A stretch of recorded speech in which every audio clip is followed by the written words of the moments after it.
보기 전에 지금 상황을 잠깐 여러분 머릿속에 떠올리면 좋겠습니다. 이제 성찬을 하시고 이제 조금 몇 시간 뒤면 이제 로마 군인에게 사로잡혀서 이제 십자가를 지게 되는 그런 상황에 놓여 있습니다. 이게 하룻밤 사이에 일어나는 일이거든요. 자, 그런데 성찬을 다 마치고 유다는 이제 예수님을 팔려고 문을 박차고 나갔습니다. 그런데 베드로가 13장 36절에 주여 어디로 가시나이까 라고 하니까 이제 지금은 따라올 수 없으나 후에는 따라오리라 라고 예수님이 말씀을 하십니다. 그랬더니만 주님을 위해서 내 목숨을 버리겠나이다 이러니까 네가 3번 부인할 것이다 이렇게 얘기를 했죠. 자, 그 다음에 14장 5절에 보면 도마가 우리 지난주에 살펴봤죠. 그 길을 어떻게 알겠습니까? 라고 했더니만 예수님이 내가 곧 길이요 진리요 생명이다 그렇게 얘기합니다. 오늘 본문에는 빌립이 아버지를 보여주세요 했더니만 거기에 대한 설명을 21절까지 얘기를 해요. 자, 끝나고 나서 22절에 가룟인 아닌 유다가 또 얘기를 합니다. 그럴 때만 예수님이 23절부터 쭉 끝까지 물론 이게 뭐 누구에게 해당되는 구체적인 그런 문단 구분이 안 되겠지만 신약 성경 예수님의 말씀을 빨간 글로 이렇게 써놓은 그런 성경책이 있죠. 그걸 보면 아주 상당히 길게 기록이 되어 있어요. 그렇게 보면 베드로, 도마, 그리고 오늘 빌립, 그리고 나중에 유다의 이런 질문이 나올 때마다 그 빨간 예수님의 대답한 내용인데 빨간 글씨가 많아져요, 줄어들어요?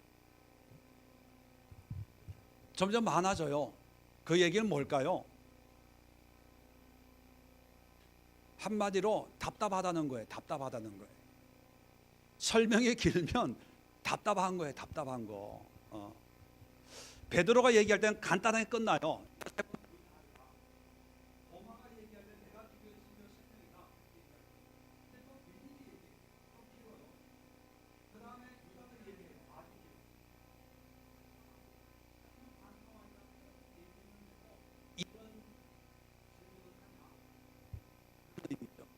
오늘 질문의 핵심은 뭡니까? 아버지를 보여주세요. 그렇게 얘기하는 거죠.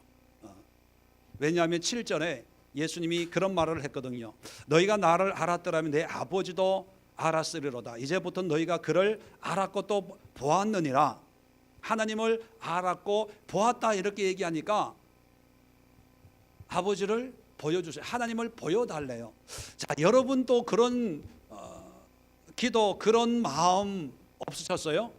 하나님을 보여주세요. 자, 하나님을 보여달라고 하는 이 빌립에게 예수님이 대답을 합니다. 뭐라고 대답하냐 하면 9절에 빌립아 내가 이렇게 오래 너희와 함께 있으되 내가 나를 알지 못하느냐? 나를 본 자는 아버지를 보았거늘 어찌하여 아버지를 보이라 하느냐. 자, 하나님을 보여달라고 하니까 예수님은 뭐라고 대답하셨다고요? 나를 봐라. 나를 보면 곧 내가 누구라? 하나님이라는 거예요. 자, 그러면 우리는 알아요. 예수님이 하나님이고 하나님이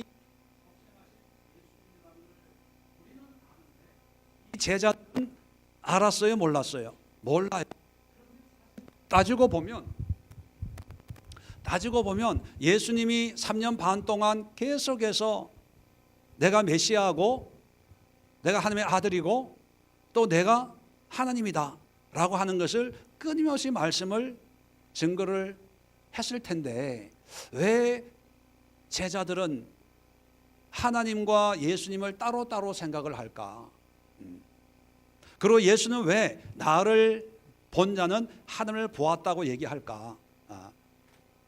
그러면 이런 예수님의 말씀을 통해서 그러면 우리가 하나님을 어떻게 볼 수 있을까? 거기에 대해서 한번 생각을 해보려고 합니다.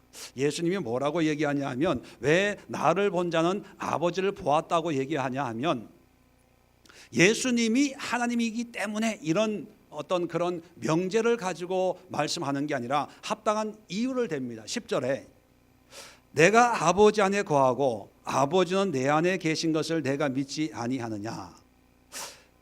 내가 너희에게 이르는 말은 스스로 하는 것이 아니라 아버지께서 내 안에 계셔서 그의 일을 하시는 것이라. 11절에 내가 아버지 안에 거하고 아버지께서 내 안에 계심을 믿으라. 그렇게 얘기합니다. 자, 예수님이 하나님이신 이유가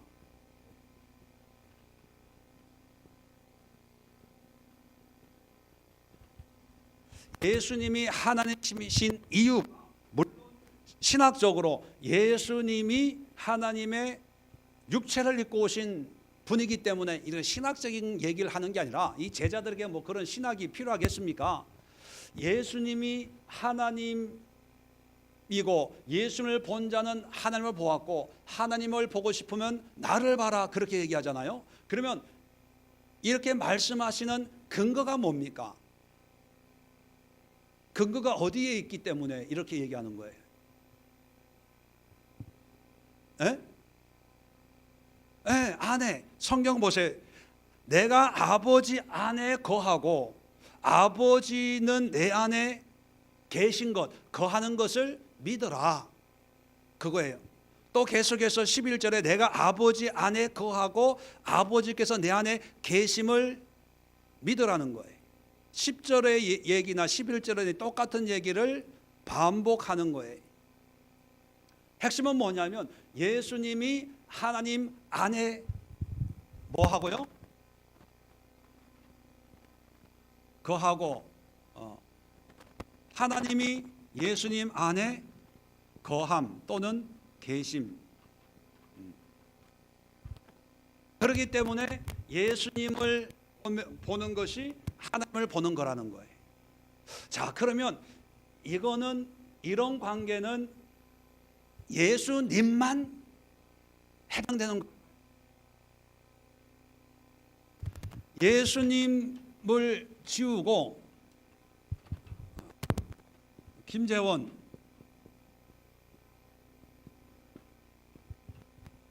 이분 여러분 아시죠? 굉장히 유명하신 분, 세계적인 목사님이세요.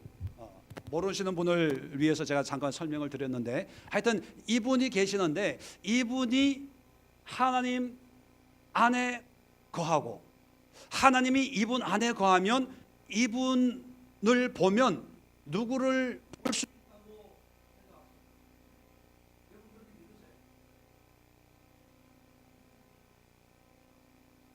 다 응답 받으셨습니다.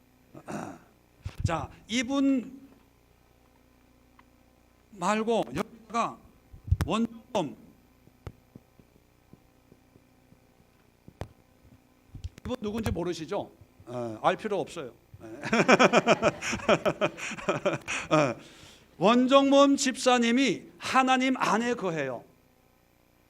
하나님이 원정범 집사님 안에 거해요. 그러면 하나님을 보려면 원정범 집사의 삶의 모습이나 원정범 집사님을 보면 하나님을 볼 수 있어요?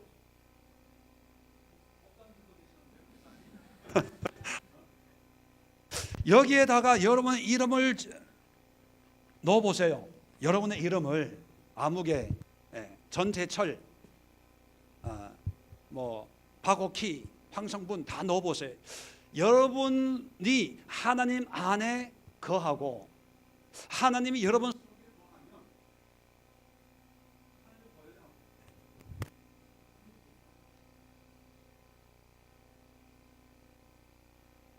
그러면 하나님은 어떤 모습일까요? 보통 하나님 하면 영광된 끌리는 옷자락을 이사야서의 6장에 나오는 것처럼, 또는 계시록에 나오는 것처럼 금촛대를 지고, 물론 그것도 하나님의 어떤 형상적인 모습일 수 있습니다. 근데 하나님은 영이시거든요. 하나님은 영이세요. 그 영이신 하나님을 우리는 자꾸 보고 싶어요. 모세처럼 얼굴 한번 보고 싶습니다. 그랬더니만 하나님이 등을 보여주고, 이건 하나님의 어떤 형상적인 것을 인간의 언어로 표현하는 거지, 하나님이 등이 있고 뒷모습이 있고 이런 의미는, 영이라고 하는 의미는 한마디로 없어요. 없어.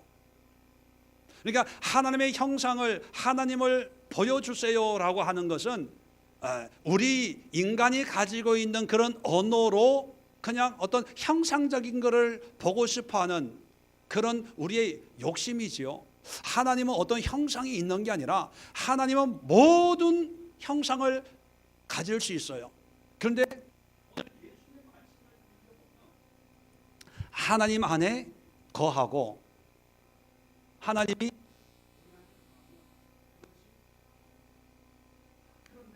그런데 이런 관계를 예수님이라고 할 때, 자, 예수님의 얼굴을 보면 하나님이라고 하는 것을 어떻게 하라고요? 믿으래요. 믿으. 이게 믿음이에요. 믿음. 자, 그런데 그렇게 하고 나서 그렇게 그걸로 끝나는 것이 아니라 11절에 보면 내가 아버지 안에 거하고 아버지께 내 안에 계심을 믿으라. 믿으라는 거예요. 이거를 믿으라는 거예요. 믿음. 그런데 이게 믿음이 잘 안 가는 거예요. 어떻게 김 목사님 얼굴 보면 하나님을 볼 수가 있냐? 도저히 나는 믿음이 안 갑니다. 김 목사님 성격도 개팍하고,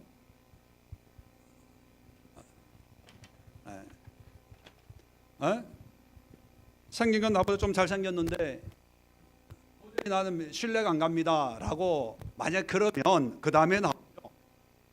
그렇지 못 행하는 그 일로 말미암아 나를 믿으라. 자, 이게 믿음이 안 가면 누구의 행함? 원래 여기가 예수님이었잖아요. 예수님의 행함을 통해서 믿으라는 거예요. 그러면 이 행함이라고 하는 것은 어떤 행함을 얘기하는 걸까요? 하나님 안에 거하는지 안 거하는지, 하나님이 내 안에 거하는지 안 거하는지, 이것을 그냥 말로만 믿습니다만 아니라 이것이 삶 속에 드러나는 그런 모습들을 보면서, 목사님을 보면 하나님을 보는 것처럼 생각할 수 있을지 판별해 보는 거예요. 자, 그러면 성경 예수님은 아까도 얘기했죠. 이렇게 얘기하는 것은 내 뜻이 아니고 내 안에 있는 하나님이 그렇게 말하라고 하셔서 얘기하는 거다, 그렇게 얘기해요. 10절에 보면 내 스스로 하는 말이 아니라 아버지께서 내 안에 계셔서 그 일을 하시는 것이라. 철저하게 예수님의 삶은요, 하나님의 말씀에 따르는 그런 삶이에요. 언제가 얘기했지만 예수님이 베들레헴에 태어나는 것부터, 말구에 태어나는 것부터, 또 애굽으로 피신하는 것, 갈릴리의 나사렛에서 사는 것, 또 30에 팔리는 것, 십자가에 못 박혀 죽는 것, 죽은 뒤에 부활하는 것, 이 모든 것이 하나님의 말씀을 이루기 위함이었어요. 말씀을 이루기 위한다는 건 뭐예요? 철저하게 하나님의 뜻에 거하는 삶을 살았고, 그렇게 살 수 있었던 것은 하나님이 끊임없이 예수님 속에 거하는 그런 삶을 통해서 우리에게 보여주는 예수님의 행적이 이거였거든요. 자, 그러면 왜 이 말씀을 우리에게 하냐면, 예수님은 조금 몇 시간 안 있으면 십자가에 돌아가시고 결국은 부활 실천해야 됩니다. 그러면 남아있는 사람들에게 하나님이 보고 싶다고 보여달라고 그러잖아요. 그런 사람들에게 나를 봐라 이런 의미가 아니고, 나처럼 이렇게 하나님 거하고 또 하나님이 너희 속에 거하면 그것이 하나님이라는 것을 믿으라는 거예요. 자, 그러면 거한다는 게 뭘까 하는 거예요. 거한다는 게. 히브리 헬라어로요. 거한다라고 하는 것은 매노라는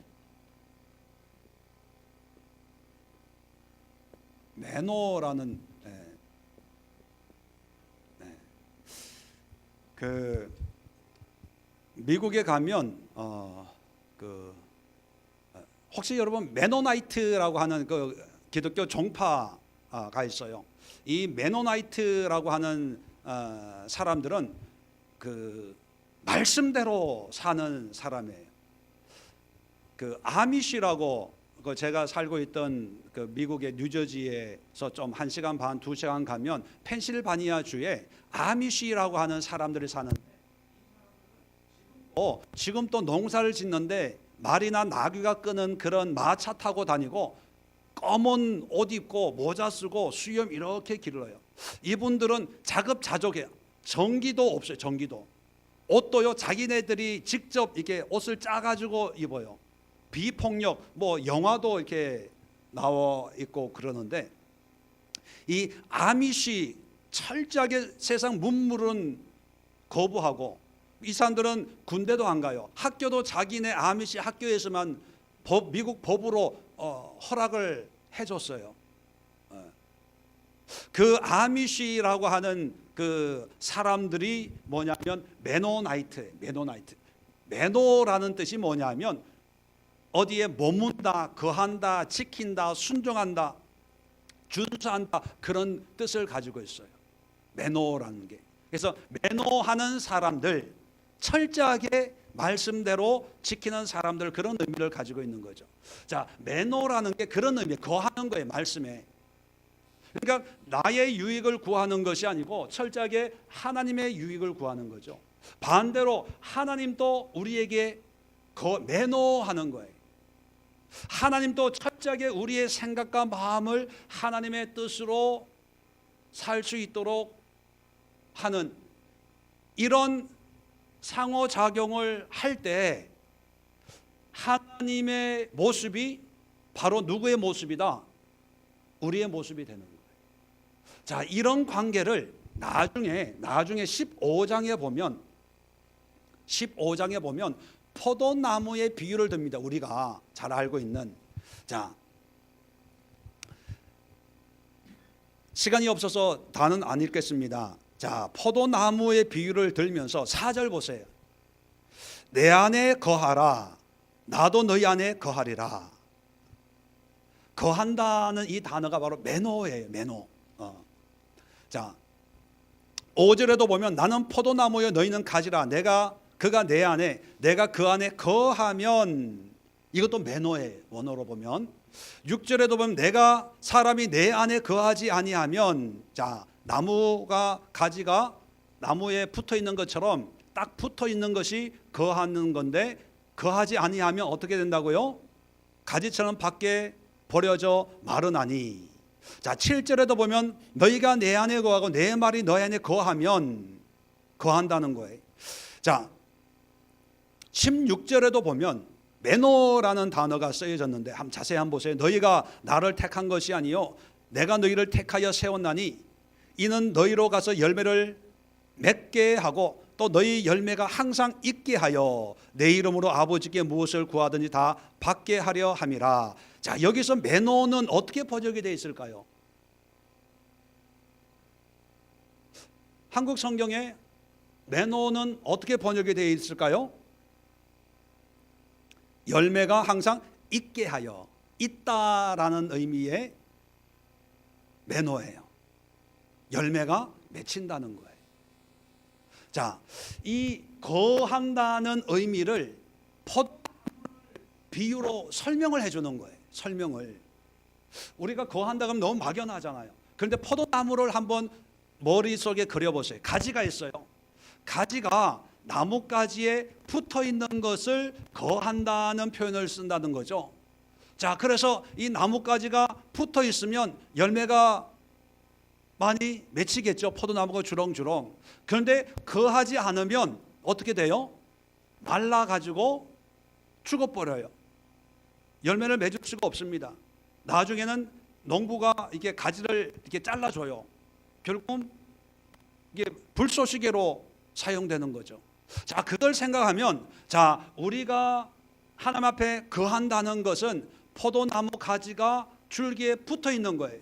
자, 붙어 있다는 것은 구체적으로 어떤 의미를 우리에게 가르쳐 줍니까?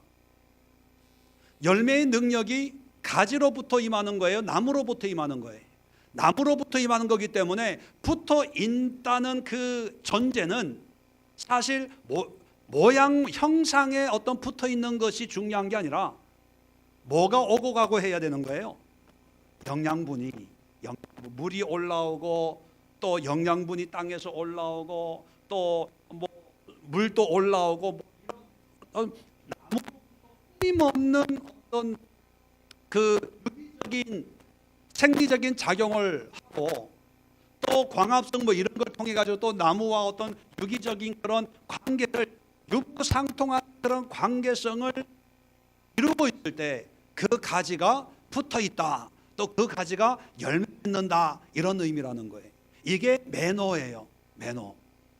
그러면 포도나무처럼 우리가, 제가 제 이름을 써놓은 게 좀 미안하네. 우리가 하나님 앞에, 우리라고 합시다. 우리가 하나님 앞에 거해요. 매너해요. 그러면 우리는 하나님과의 어떤 관계가 이루어져야 되는 거예요. 그냥 예배 참석만 한다고 돼요? 그냥 봉사만 열심히 한다고 해결돼요? 거한다는 것은 하나님으로부터 우리의 모든 삶의 의미, 삶의 목적, 삶의 가치, 살아가는 모든 근본, 이유, 의미, 이런 것을 공급받는 거예요.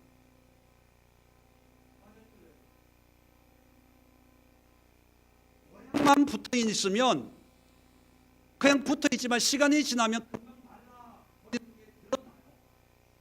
모양만 붙어 있구나.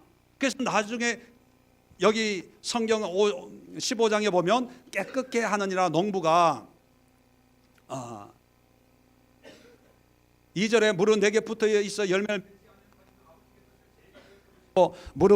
열매를 맺는 가지는 하려 그것을 깨끗하게 하신다. 깨끗하게 한다는 것은 전지한다는 거거든요.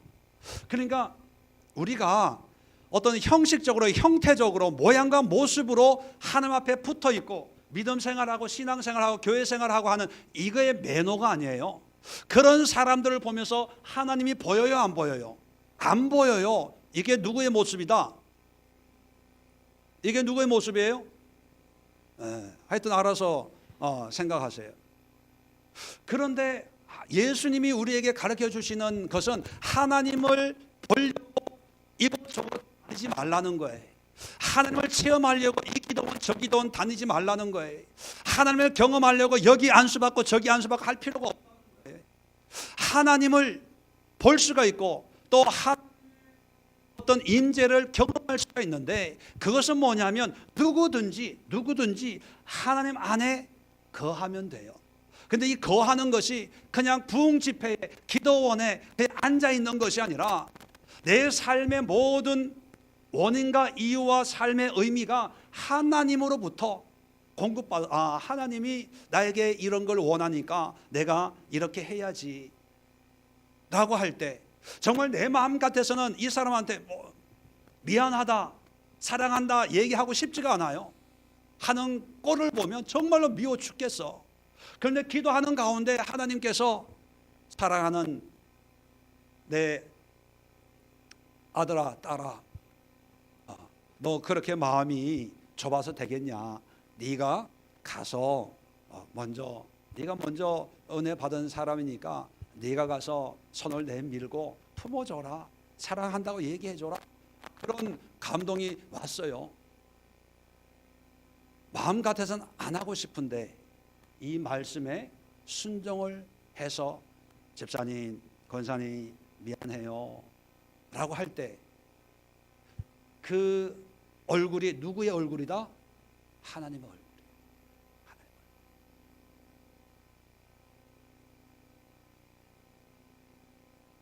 내가 원하는 걸 위해서 사는 것이 아니라 하나님이 원하는 바를, 하나님이 나에게 은혜에 순종하는 것, 거기에 머무는 것, 거기에 거하는 것, 그걸 통해서 열매 맺는 것. 가지가 포도나무 가지기 때문에 포도가 열리는 것이 아니라 이 나무가 포도기 때문에 포도 열매를 맺는 거예요. 왜냐하면 포도의 의미는 가지에 있는 게 아니고 줄기에 있기 때문이죠. 이게 거하는 삶이에요. 그리고 그러한 삶을 살 때 그게 하나님의 모습이라는 거죠.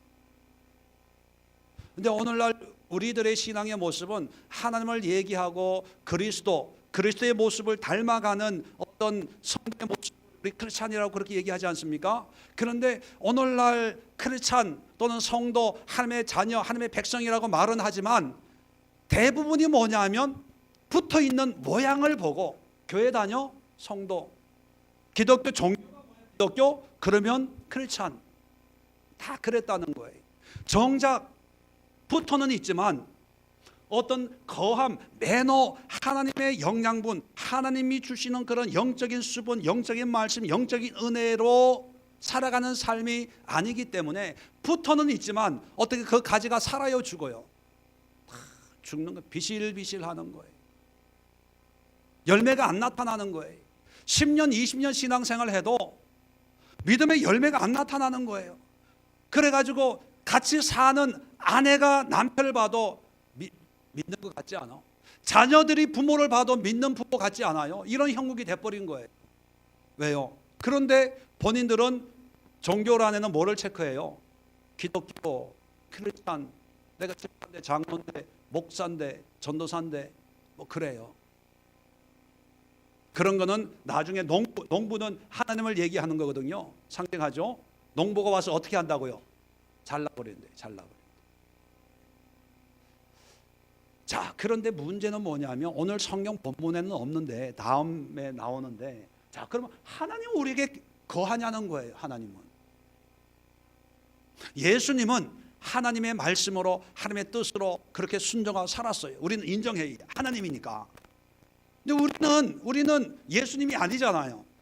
예수님처럼 영적인 부분도 없고 어떤 뭐 십자가 질 어떤 각오도 별로 없잖아요. 그런데 우리는 거하려고 애를 써요. 그런데 쌍방간의 어떤 관계가 되어야 되잖아요. 하나님이 우리에게 거하냐? 거하세요, 안 거하세요? 우리는 뭐 거할 때도 있고 안 거할 때도 있고 왔다 갔다 할 때가 있다고 가정을 해봅시다. 우리는 약하니까. 그런데 문제는 하나님은 우리하고 다르잖아요. 하나님은 우리에게 이제 매너 하시는데 매너해요, 안 해요? 네, 어떻게? 네, 항상 어떻게? 네, 성령으로. 성경적으로 보면 그 다음에 보혜사 성령을 보내준다 이렇게 얘기해요. 그래서 이 보혜사가 영원토록 너희와 함께 할 거다. 거한다는 거예요. 다시 말하면 하나님은 우리에게 매너하세요, 안 하세요? 해요. 그러면 하나님은 거하시고 매너하시고 우리는 할 때 있고 안 할 때 있고, 그렇다면 누구만 잘하면 될까요? 나만, 우리가 하나님 앞에 거하면 하나님은 자동적이에요. 자, 그러면 우리가 하나님 앞에 매너할 때 그 모습이 하나님이에요. 물론 여기다가 이제 예수님, 그리스도,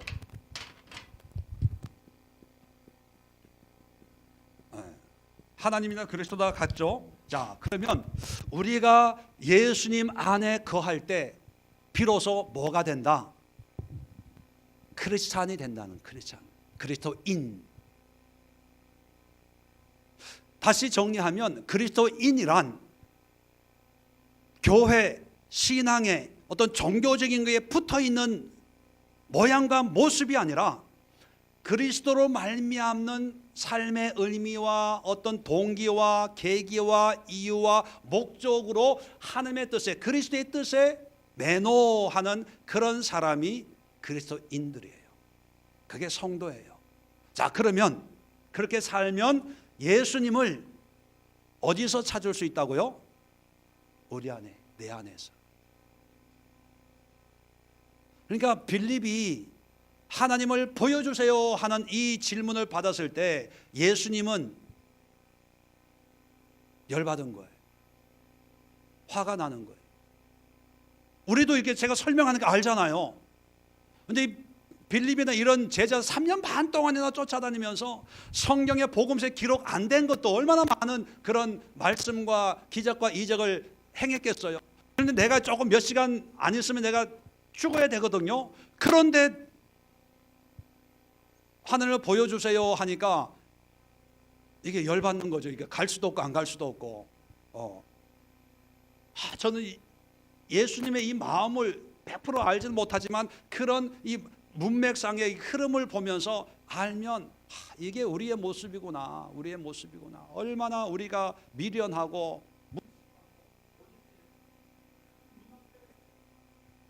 그래서 생각을 합니다. 예수님이 오늘날 와서 설교하면 은혜 받을까? 성도들이 사모하고도 전번에 그런 얘기를 밥 먹다가 여보, 만약에 예수님이 이 시대에 와서 개척하면 교회 부흥될까? 그 교회 부흥될까요? 안 될까요? 그래서 좀 위로를 받아요. 예수님 부흥 못 시키는 목회를 내가 어떻게 중요한 것은 정리를 합시다. 하나님 앞에 거해야 돼요. 거할 때 그게 하나님의 모습이고 예수님의 모습이에요. 자, 어제도 토요일 날 이제 영성 훈련하고 밥을 먹는데 소망이가 집에 가다가 와가지고 내 옆에 와서 목사님 성경 일독 다 했어요 그래요. 그래서 그 전에 성경 일독하면 내가 맛있는 거 사줄게 그랬거든요. 그래서 그래 그러면 맛있는 거 사줄게. 그래 소망이만 일독했어? 그랬더니만 언니도 했대. 돈 좀 나가겠구나. 속으로. 그래서 그래 믿음이하고 소망이만 일독했으니까 내가 맛있는 거 사줄게. 이번에는 뭐 먹지? 전번에는 감자탕 먹었으니까 이번에는 그 돈가스 먹자 그랬어요. 그랬더니 한마디 더 해요. 우리 아빠도 읽었어요.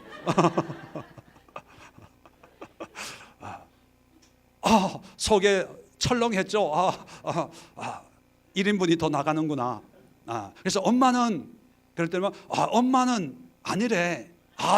잘 됐다. 그럼 엄마는 빼놓고 우리 셋이 돈가스 먹으면 믿음이가 그건 안 된대. 같이 가야 된대. 여러분 작은 거에 우리 일상에서 보여지는 거예요.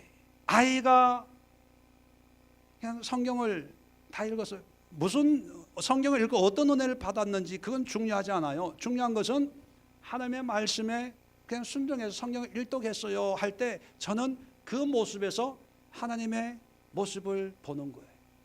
예수님의 모습을 보는 거예요. 성도들이 정말 힘들고 어려울 때, 정말 여기서 막 포기하고 싶을 때, 그런데 기도하면 그게 아니라는 거예요. 목사님, 기도만 하면은 하나님이 아니라고 자꾸 하시네요.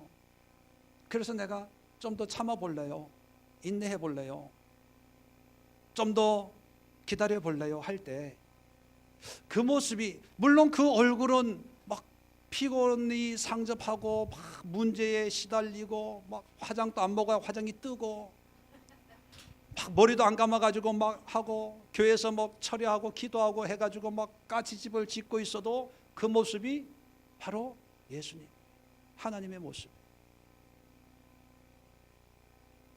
우리는 그러한 하나님을 볼 수 있어야 되고 또 그런 하나님을 발견하고 깨닫고 고백하고 그런 하나님을 찬양하고 그런 하나님의 임재의 은혜를 선포할 수 있는 그런 신앙의 모습이 바로 우리가 가져야 될 신앙의 모습인데, 하나님의 은혜를 누렸다간 빌립처럼 하나님을 딴 데서 찾는 거예요. 하나님을 보여주세요라고 하는 그 심리는 뭘까요? 이런 모습이 아니라 뭐예요? 굉장한 모습, 멋있는 모습, 구름 타고 내려오고 뭐 능력과 이적을 행하는 그런 모습을 찾아요. 오늘날 그리스도인들 삶 속에도 하나님의 능력, 하나님의 모습, 하나님의 얼굴을 그런 식으로 찾아요. 기적, 이적, 뭐 병이 고침받고 문제가 해결되고 그런 걸 통해 하나님이 하셨습니다. 그런데 물론 그것도 하나님의 능력일 수 있어요. 그러나 오늘 여러분 한 주간을 살아가면서 여러분 삶 속에 하나님을 경험할 수 있고 만날 수가 있어요. 그 방법은 뭐 하는 거예요? 매너 거하는 거예요. 그리고 이것을 하나님의 이 모습이 하나님이구나, 이렇게 하나님의 뜻에 순종하는 것이 예수님이구나 라고 하는 것을 뭐 한다? 믿는 거예요. 자, 그러면 믿음과 행함은 구별되는 게 아니라 그렇게 행하는 그것이 바로 믿음이고, 그런 믿음이 행함으로, 이런 삶의 모습으로, 거하는 모습으로 나타나는 거예요. 이 어찌 믿음과 행함을 갈라놓고 이야기할 수가 있겠습니까? 그 일을 보고 그 행함을 보고 믿으라는 거예요.